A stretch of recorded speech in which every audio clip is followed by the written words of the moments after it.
Do you guys remember who Young Pharaoh is? Young Pharaoh is a perfect example of what happens when someone who isn't supposed to go mainstream goes mainstream. If you don't know who Young Pharaoh is, he used to post spirituality type of videos back in the day, empowering the black community, saying that they're gods, that they were the ancestors of the ancient Egyptians, which is where his name comes from, Young Pharaoh. Yeah, he'd post these type of spiritual awakening type of videos to kind of empower people, to teach people that they have a lot of potential in themselves as long as they see it, as long as they use it. He teach people to stop relying on the system that the elite billionaires made for us. And he was actually pretty big.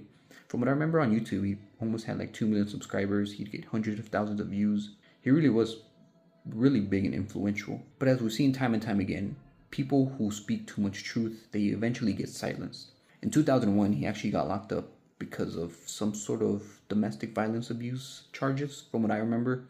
He's saying that he had drama with his baby mama and stuff happened, but they locked him up for not that long. I'd say about a year, maybe a little more. And as soon as he came out, he completely changed. Right away, people were saying that he was cloned. That's a big conspiracy theory, that when artists or social media influencers get locked up, they actually get locked up to get silenced. And while they're locked up, they get cloned because they don't want to listen to their bosses and all that. And I get why people say he was cloned, because as soon as he came out, he was just completely different. He was the type of guy he was before, the energy he had. He was well spoken. And once he came out, he was just like an empty shell. Watching his videos, you can tell that something happened to him in there.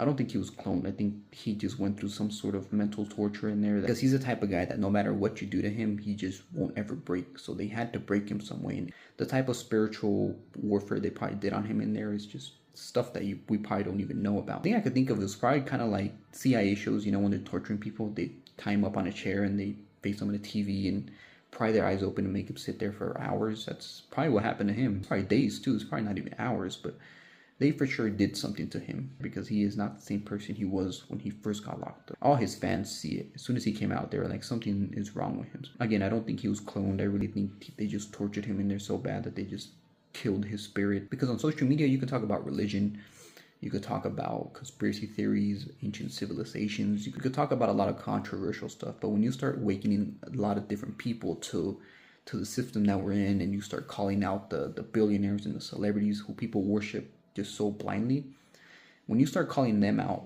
publicly to a big audience, that's when you're going to get silenced. Anything else you can talk about, they don't care. Everything else that people talk about just causes division. But when you start empowering people, that's when it's a big issue. They couldn't kill him because that's going to cost too much eyes to look at, you know, what he's doing. So they went to the best option, which was to corrupt him. And once he's corrupted, he's pretty much going to ruin his reputation himself. So yeah, if you used to watch Young Pharaoh back in the day, let me know what you think of this video. I truly believe that he still has that side of him that he has before, the side that we used to see all the time. But it's buried now. It's buried under whatever they did to him.